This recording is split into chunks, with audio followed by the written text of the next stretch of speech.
This is the true story of Cain and Abel, the first murder in the world. Genesis chapter 4 tells us that Adam and Eve had two sons, Cain and Abel.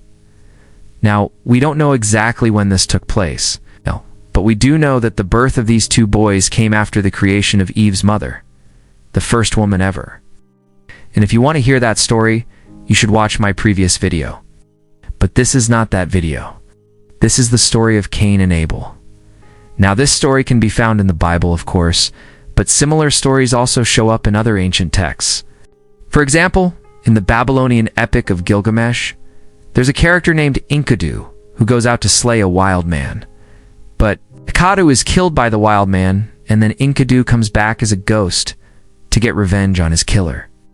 We see this same motif show up in the Greek myth about Achilles and the Trojan hero Hector. And even in Shakespeare's Romeo and Juliet, we have a similar story where Mercutio is killed by Tybalt, and then Romeo kills Tybalt in revenge. It seems like this story of killing someone close to you only to regret it later is something that has been with humanity since the very beginning. But anyway, according to Genesis, both of Adam and Eve's sons were tillers of the soil, meaning they were farmers or shepherds, and they both brought their offerings or gifts to God. Now, Abel was righteous, and his offering was well-pleasing to God, but Cain was not righteous, and his offering was not well-pleasing to God. Why? That depends on what exactly each brother did. In the Douarim's translation of the Bible, which is based on the Latin Vulgate, the version that most Catholics use, it says that Cain offered from the fruit of the ground an offering to the Lord, and Abel. He offered of the firstlings of his flock, and he offered of them a choice and a fat. This is pretty straightforward. We can assume that the fruit of the ground just means whatever produce he grew, while Abel was a shepherd, so he could offer a lamb or goat. However, in the New American Bible, which is the version most Protestant, Christians use it says that Cain offered some of the fruit of the ground, but Abel he offered some of the firstborn of his flock, and of their fat he gave portions.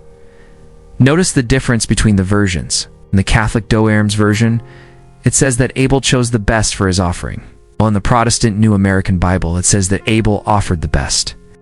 What does this mean? Well, for Abel, offering the firstborn of his flock seems to be the best because firstborns were considered more valuable.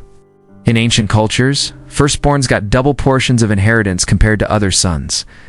So if Abel gave God the best that he had, that would be considered more valuable than just giving produce from his field. In fact, most translations say this. But in the New American Bible, it's worded differently.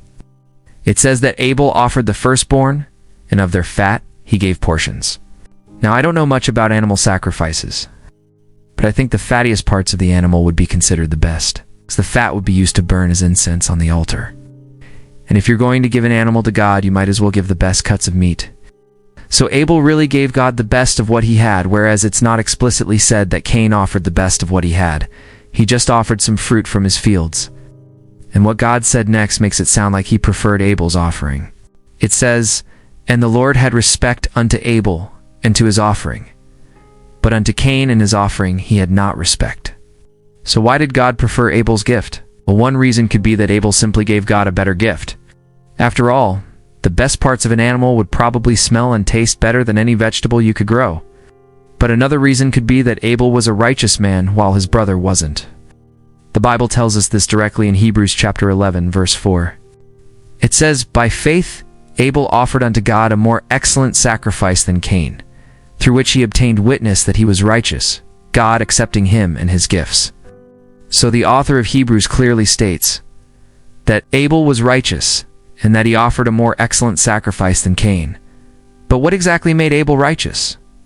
What was he doing that Cain wasn't? Well, according to the Catholic Catechism, being righteous means living according to God's law. It says to be righteous means to live according to the revealed law of God.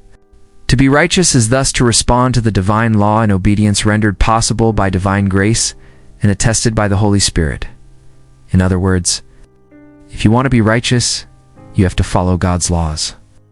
And speaking of God's laws, let us go back to Genesis chapter 4. After God showed preference to Abel's gift, it says that Cain was very angry and his face fell. When I read this, I imagined that Cain was literally angry and his face actually fell down, like his face turned downwards. but I don't think that's what this means. Instead, the Hebrew expression "his face fell" is a stock phrase that shows how Cain was feeling inside. In other words, he was deeply disappointed and upset, almost as if his heart sank. Then the Lord said to Cain, "Why are you so angry? And why is your face fallen?"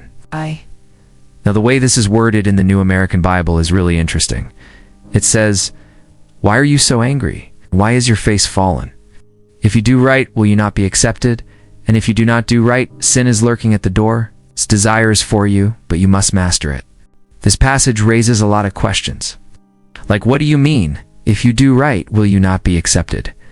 We already read in the Bible that Abel was accepted by God. So what else does Cain need to do? What do you mean sin is lurking at the door? Is this talking about original sin, that all humans are born with a tendency to do evil? Or is this referring to some sort of demon? Honestly, I don't know what this means. Perhaps you can help me out in the comments section. But whatever it means, this didn't help Cain. In fact, things went from bad to worse. Just a few verses later, it says that when Cain was working the ground, he heard a sound, and he looked, and behold, his brother Abel was killed by him. Now, we don't know why Abel was killed. Maybe Cain just snapped. Maybe he was tired of Abel always being praised for his righteousness.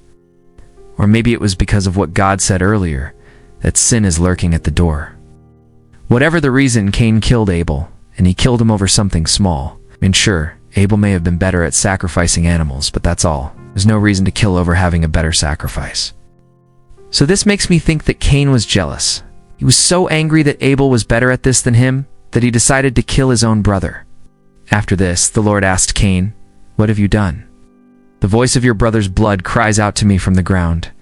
Then the Lord cursed Cain and sent him away from the garden. And as he left, he built a city. Now this is all very sad, but at least Cain got to build a city, right? Well, not really. This is because God also put a mark on him so that no one would kill him. As the NIV puts it, the Lord set a mark on Cain lest any who found him should kill him. I've heard people speculate that this mark was a physical deformity, perhaps a brand on his forehead. But other translations make it seem like this mark was a spiritual thing. For example, the New American Bible says that God put a sign on Cain. And the New Revised Standard Version says that God put a seal on Cain. So what does any of this mean for us today? First, this teaches us to be careful with jealousy. As St. James wrote in his letter, "Go to, therefore.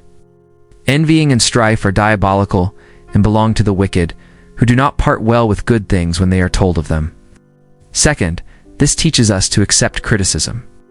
Whenever someone criticizes us, whether it's constructive criticism or not, it can be easy to feel anger and resentment. But we can't let those feelings control us, or else we'll end up causing harm to ourselves and others. Third, this reminds us that no matter how bad our life is, there will always be someone who has it worse. When Cain killed Abel, he didn't just murder his brother, he murdered his own blood relative, his own kin. You can't get any closer to someone than that. And now, I want to hear from you. What do you think? What caused Cain to kill Abel? Also, what lessons can we take from this story for our lives today? And as always, stay happy and healthy.